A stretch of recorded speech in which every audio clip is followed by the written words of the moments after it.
সম্মানিত মুসলিম কামাও তাকবীর বলে আল্লাহু আকবার আল্লাহু আকবার লা ইলাহা ইল্লাল্লাহ আল্লাহু আকবার আল্লাহু আকবার লিল্লাহিল হামদ فلا يقربن مصلانا وقال أصحاب رسول الله صلى الله عليه وسلم ما هذه الأضاحي قال سنة أبيكم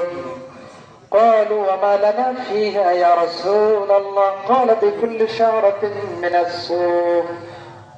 قال فالصوف قالوا الصوف قال لكل شعرة من الصوف حسنة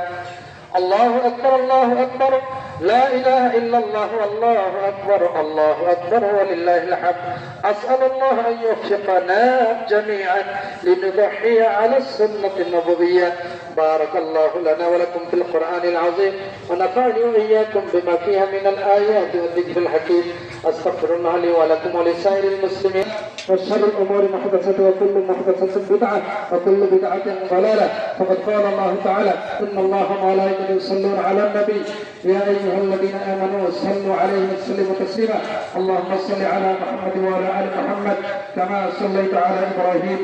صلى الله عليه وسلم أرحم أمتي بأمتي أبو بكر وأشهدهم بأمر الله عمر وأصدقهم عيان عثمان وأقضهم علي وفاطمة سيدة نساء أهل الجنة الحسن والحسين سيدا شباب أهل الجنة وحمزة صدق وحفظ رسوله اللهم اغفر للعباس ولده مغفرة وظاهرة وباطنة لا تغدو ذنبا الله الله بأصحابه لا تتخذوا فردا من بعدي فمن أحبهم করে দাও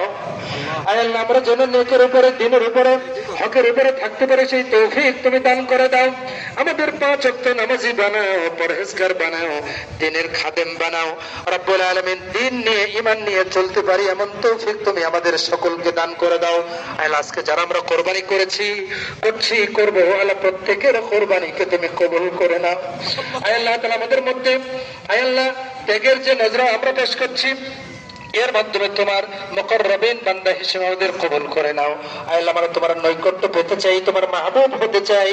আয় আল্লাহ পরবারে এই ওসিলায় তুমি আমাদের জন্য নাজাতের ফয়সালা করে